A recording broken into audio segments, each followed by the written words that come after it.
Natural hair colour కోసం చూస్తున్నారా? అయితే Anoos henna and black expert వాడండి. నమస్తే రమ్మగారు. నమస్తే జయ. మంచి చందమామ కథ ఒకటి చెప్పండి. చిల్లర నాణ్యాల కథ చెప్తా. ఎప్పుడో చూసే జయ దీన్ని నేను. కాకపోతే ఆ అంకెలు కొంచెం కన్ఫ్యూజ్ అయ్యి, ఇప్పుడు మనం రూపాయలు, పావలాలు, అర్ధ రూపాయలే మనకు తెలుసు.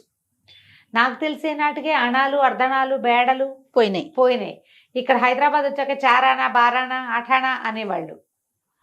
అదేంటో కూడా బాగా అర్థమై తెచ్చేది కాదు. ఒక సంవత్సరం 2 ఏళ్ళకి అణాలు అన్ని గాలలు పోయినాయి. ఓకే, బారానా అంటాం, తగ్గిపోయింది. అయితే దాని మీద ఈ కథ అనమాట.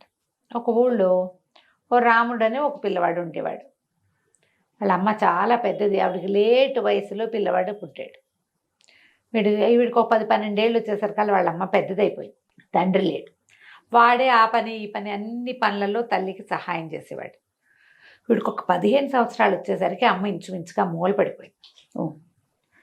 వాడేదో ఆ పని ఈ పని, వాళ్ళ ఇంటికో వీళ్ళింటికో పనికి వెళ్ళేవాడు. వాడి దేవత పావలా 10 పైసలు ఎట్లా కోట్లా కాచిపోసేది. క్రమంగా కాచిపోయటం కూడా తగ్గిపోయి వీడే కాచటం కూడా వచ్చేసింది. చివరికి ఒకనాడు అమ్మకి అంత్యకాలం సమీపించింది. ఆవిడ ఏం చేసింది, చెంగుకు ఒక మూట కట్టుకుని ఉందిట.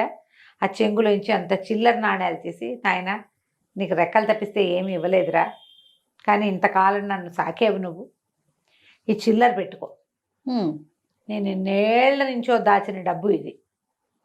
నేను నీతో ఉన్నట్టే, నీకు మంచి జరుగుతుంది, నువ్వు మంచివాడివి, బుద్ధిమంతుడివి.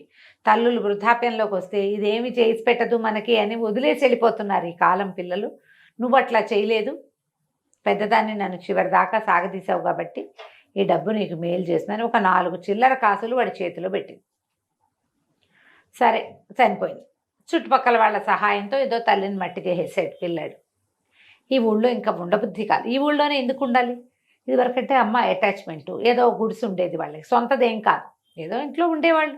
ఎవరో ఒకళ్ళ పంచన కొంచెం ఇట్లా వాల్చుకుని అక్కడ ఉండేవాళ్ళు. ఇప్పుడు ఇంకెందుకు ఇక్కడ, ఏదైనా వేరే ఊరు వెళ్దాము అని అనిపించింది. తల్లి ఇచ్చిన చిల్లర జేబులో వేసుకున్నాడు.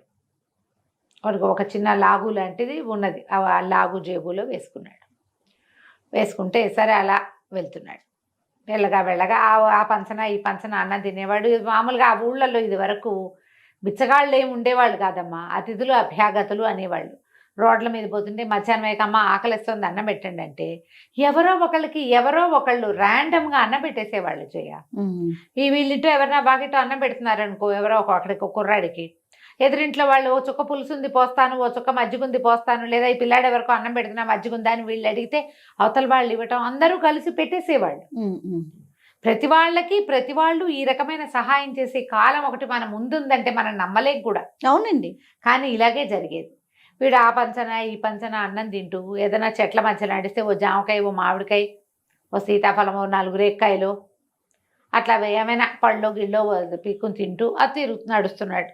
ఏదో ఒక ఊరు చేరదాం అనిపించింది. ఈ వెళ్తూ ఉంటే వాడికి ఒక ముష్టివాడు కనిపించాడు. ఆ ముష్టివాడు, బాబు ఏదైనా ఇవ్వనైనా అన్నాడు. వీడు జేబులో చేయి పెట్టాడు. జేబుకి చిల్లు కానీ, వాళ్ళ అమ్మ ఇచ్చింది ఏంటి, ఒక చిల్లు కానీ, ఒక అర్ధన, ఒక అణ, ఒక బేడ, ఈ 4 కాసులు ఇచ్చింది. సరే ఏం చేశాడు, ఆ చిల్లు కానీ చేత్తో పుచ్చుకొని ఆ ముసలాయన బిచ్చగాడి చేతిలో పెట్టాడు. ముష్టివాడు చాలా సంతోషించాడు. చిల్లుకాని కూడా చెల్లేది, కానీలో చిల్లుకాని అని ఉండేది, కానీ కంటే ఇంకా చిన్నది కాబోలది అదే.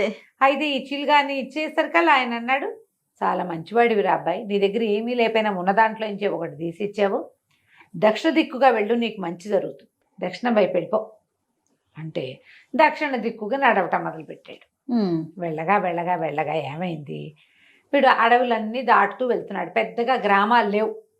నడుస్తున్నాడు, ఏవో పళ్ళు కాయలు కోసుకుని తింటూ, మధ్యలో దుంపలు ఏవో కనపడితే అవి కూడా పెరుకుని నీళ్ళల్లో తింటూ, ఈ అడవుల మధ్యలో ఉండే చిన్న చిన్న వాగుల దగ్గర నీళ్ళు తాగుతూ వెళ్తుంటే ఒక రాక్షసుడు వీడి పట్టేసుకున్నాడు. పట్టుకుని 3 రోజులైంది అన్నం తిని, 4 రోజులో తిండి తిని, నువ్వు దొరికేవరా కుర్రాడా అనేసరికి భయం వేసింది. అయిపోతున్నాను నేను అనుకున్నాడు.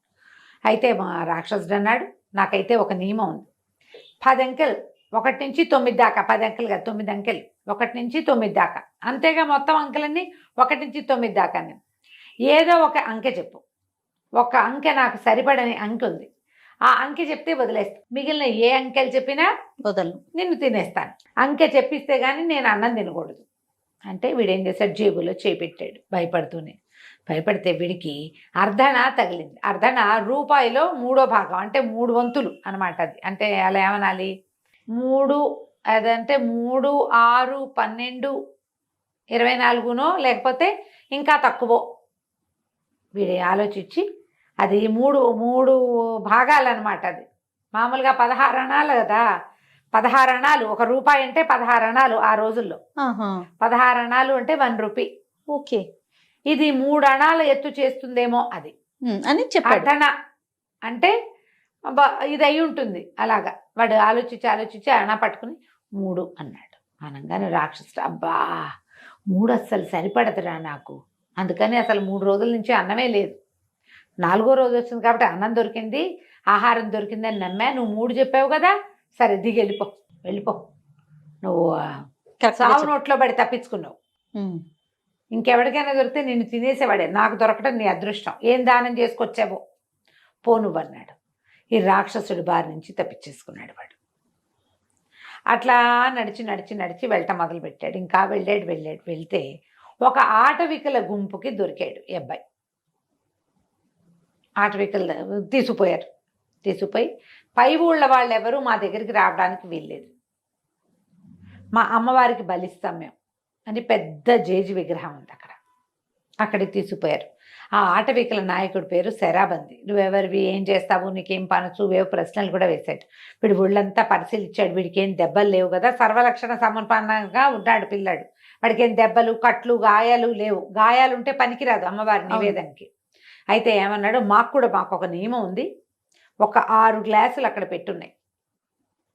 6 5 ద్రాక్షాసవం ఉంది, ఒక్క దాంట్లో విషం ఉంది. మా గూడెంలో అడుగు పెట్టిన వాడు వీటిలలో ఏదో ఒక గ్లాస్ తీసుకుని తాగాలి. విషం గనక తాగాడా మాకు వెంటనే తెలుస్తుంది, వాడిని మేము బలిస్తాం. ద్రాక్షారసం తాగిన వాడు వెళ్ళిపోతాడు.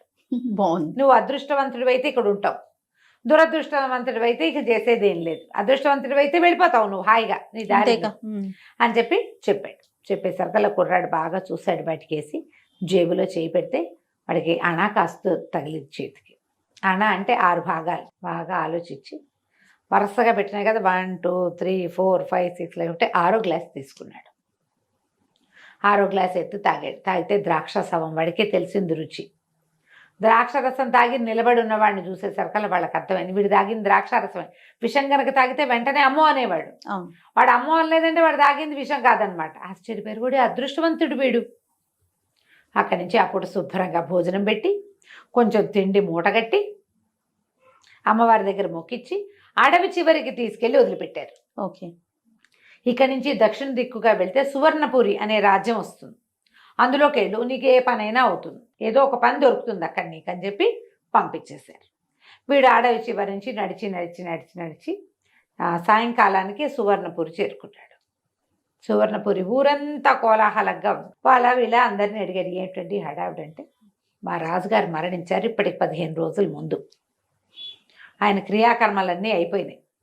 ఈరోజు పొద్దునే మన పట్టపుటేనుగుని విడిచాం పూజ చేసి. ఆ పట్టపుటేనుగు ఎవరి మెళ్ళో దండేస్తే వాడే రాజు.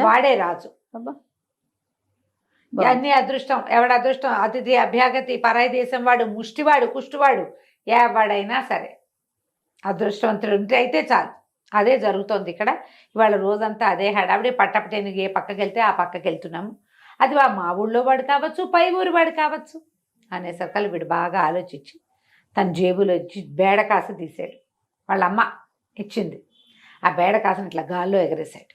ఎగరేస్తే అది ఎగిరిల్లు ఎక్కడో పడింది. అది ఎక్కడ పడిందో చూసుకుని వెళ్ళి అక్కడి నుంచున్నాడు. ఆ దారిని ఏనుగు వచ్చింది. జనం అంతా కోలాహలంగా ఉన్నారు. ఎక్కడైతే వీడు బేడకాసు పడి వాడు ఎక్కడ నుంచున్నాడో అక్కడికి వచ్చి ఏనుగు దండెత్తి వీడు మెళ్ళ వేసింది. సూపర్.